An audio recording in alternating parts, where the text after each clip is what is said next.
Hi, welcome back to library. So I have been dying to know what happens to Frederick as he has now taken on the identity of Dashiell Blackwood. So let's see what happens. Nosebleed, the Professor, Specs, and Antbite. The number 13 was written in marker on the back of Frederick's name tag too. That's your group, Benjamin said, following Frederick's gaze. I'm Group 13's counselor. He tapped his own badge, then glanced down and flipped it over so it showed his name. Benjamin Merkel, counselor. Wilman University, Home and Family Science. So if you need anything, or if you have any questions, Benjamin said, or if you just want a buddy to talk to, he pointed at himself, am here for you. He pointed at Frederick. Okay, Frederick said. He hoped there would be s'mores at some point. I've been to training, Benjamin confided with a nod, so I can deal with any problem you might have, any problem at all. Okay, Frederick said. S'mores were probably more of an afternoon activity, or maybe even a nighttime activity.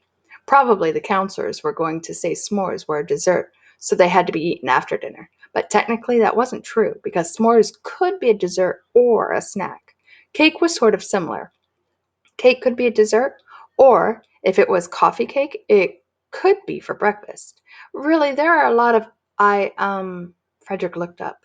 Benjamin's cheeks were pink again. He hooked his thumbs through his belt loops and took a deep breath, then swelled his stomach.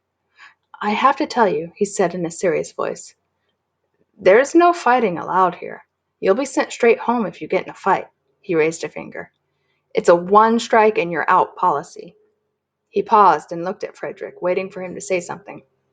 Okay, okay, Benjamin said. Frederick shrugged and nodded. Well, good then. Benjamin rolled onto the toes of his white tennis shoes and then dropped back on his heels. Good for you, Dash.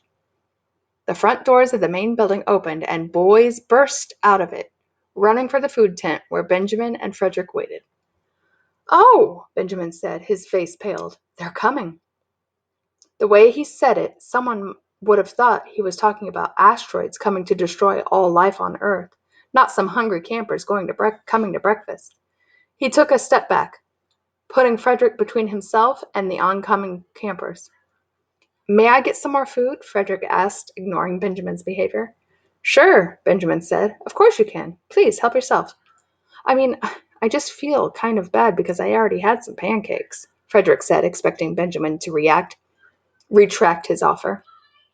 After all, they probably had a limited amount of food for all the boys. Have all you want. Benjamin spread his arms wide as he backed away toward the woods. Thanks, Frederick said. Thanks a lot. He hurried to be the first in the food line and got the plate off the top of the stack.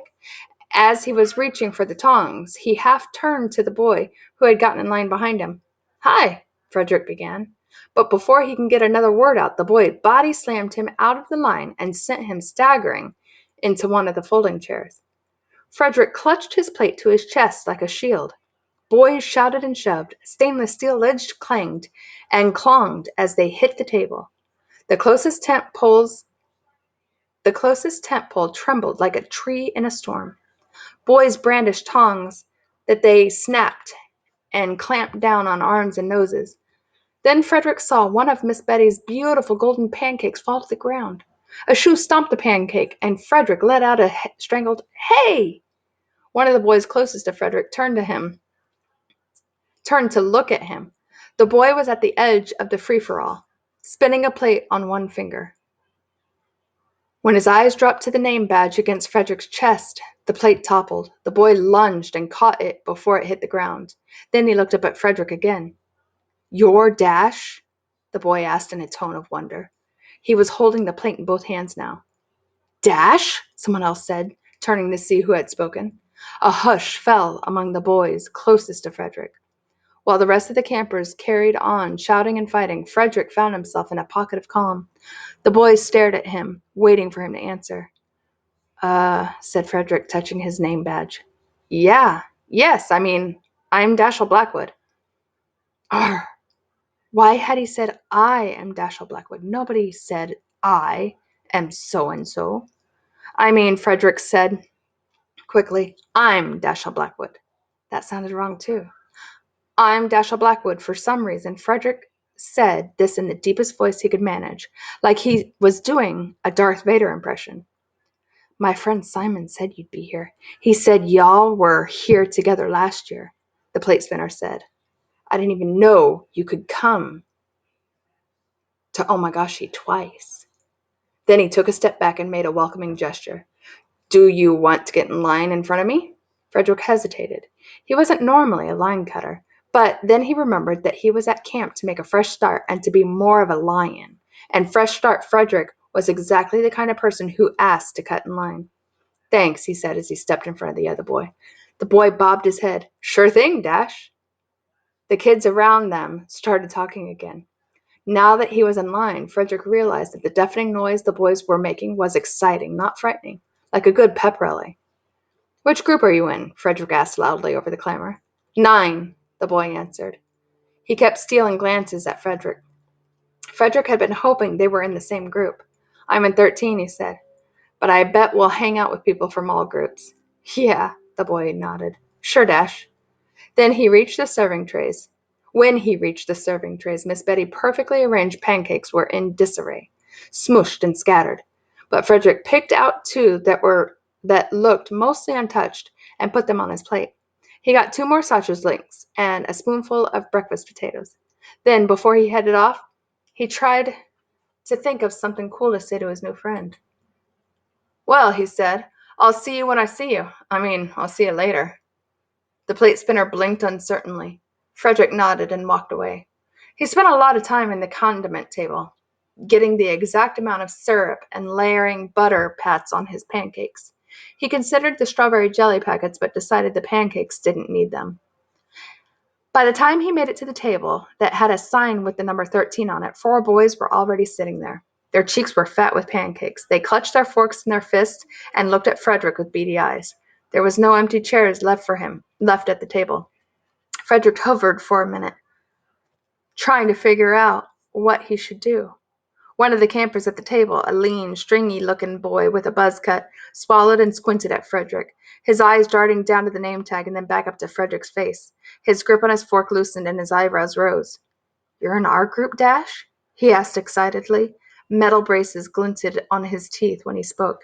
The others' eyes widened. The boy with the braces didn't wait for Frederick to answer. Awesome, he said. Make some room for my man Dash. He waved his fork at a smaller boy who sat beside him. The small boy didn't move. He tapped his plastic knife with one finger. Tap, tap, tap. And glared at Frederick. Frederick felt his shoulders hunching under the boy's stare. He started to say it was all right. He would find another chair and squeeze in. But then the boy with braces gave the glaring boy a shove. Move it, Ant Bite, he said in a less friendly tone. Ant Bite slapped the knife down. Then he sighed and stood, looping his arm around his plate and cup, scraping them sideways to clear a space for Frederick. Thank you, Frederick said and lowered himself into Ant Bite's seat. Ant Bite stalked off to find another chair without looking back. The others started eating again, shooting looks at Frederick every few seconds. He studied them as well. The boy with the braces looked like he was Frederick's age. The one sitting across from Frederick might have been their age too, but he was huge. Everything about him was big. He was tall and wide, he had a big head and hands like shovels. The third boy looked older and taller. He had a big chin with one of those dimples right in the middle. And as he ate, he was reading a book that lay spread open in his lap. Frederick glanced down at the boy's chest to read his name badge, but he wasn't wearing one. None of them were wearing their lanyards. Frederick looked around and saw that none of the boys at the other tables were wearing lanyards either. He casually lifted his own over his head and dropped it on the ground beside his seat. Then he kicked it under the table. The younger boy, Ant Bite, came back dragging a chair. So, said Frederick, do you all go to the same school? He wondered if they knew each other already. He hoped not. He didn't want it to be one of those situations where they all had their old stories and inside jokes and Frederick never knew what they were laughing about. He hated that. Nope, the big boy said around a mouthful of food. I go to Pike County Middle. Frederick had never heard of it. The boy with the braces shrugged at Frederick to show he had never heard of it either.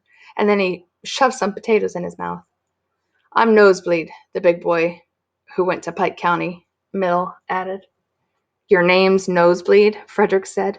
Nosebleed laughed, still with his mouth full so that Frederick saw wet gray chunks of pancake bouncing in on his tongue. No, he said, I'm called Nosebleed. That's my nickname.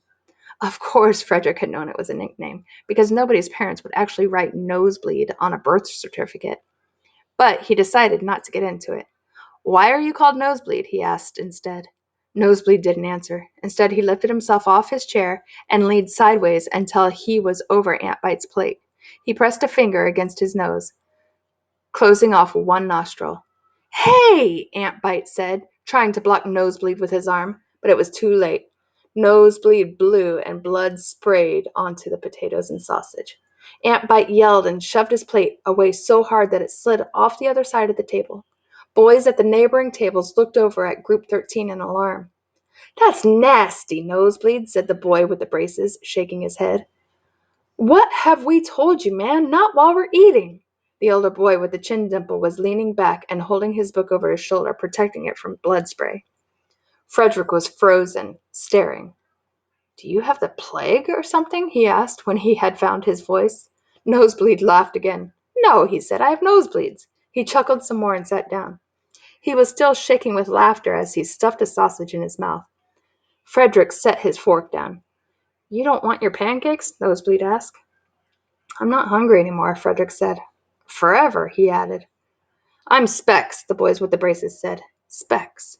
Frederick's voice was wary. Like spectacles, Specs said in a hard voice, because whenever I see a pair of glasses, I get enraged and I have to snap them in twain. In twain? Frederick said. He could hear himself repeating Specs' words back to him like a parrot, but he couldn't help it. His brain was still processing the blood shower. In twain, Specs said again, and he slammed his fist on the table. In two, he said, raising his eyebrows at Frederick, like Frederick was being slow on the uptake, which he guessed he was. Why would anyone do that? Frederick asked. Specs leaned back in his chair, rearing it up on two legs. My mom made me wear glasses when I was a little kid, and everyone picked on me, until one day. Specs brought the chair leg down with a thud. I broke him in twain. The boy who was reading sniffed and shook his head before he turned the page. Did you get in trouble? Nosebleed asked Specs, his eyes wide, holding a pancake in either hand. Because my cousin wears glasses and they cost $500. Specs curled his lip, showing a glint of metal brackets. Yeah, he said, I got in trouble, but I didn't care.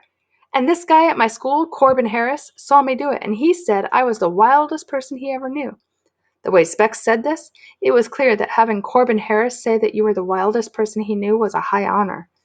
So now, Specs said, whenever I see somebody with glasses, I break 'em. It's just what I do. It's my thing. How can you see? Nosebleed asked, leaning over the table so that he was closer to Specs. Can you see me right now? People who wear glasses can still see without 'em, Specs said. Do I look do I look really blurry to you? Nosebleed pressed. My friend Raj wears glasses, Frederick said. He couldn't play baseball without 'em. He plays third base. He was on the all-star team last year. So, it seems like the boys have heard of this Dash, and he's got kind of a reputation by the way they kind of look at him sideways and study him. So, Frederick has some learning to do. He's got to learn what this kid Dash is really supposed to be in the camp for. And can Frederick live up to this reputation? So, and the big guy was pretty disgusting with the nosebleed. So I hope you're enjoying this, and we will continue reading next week. Stay tuned.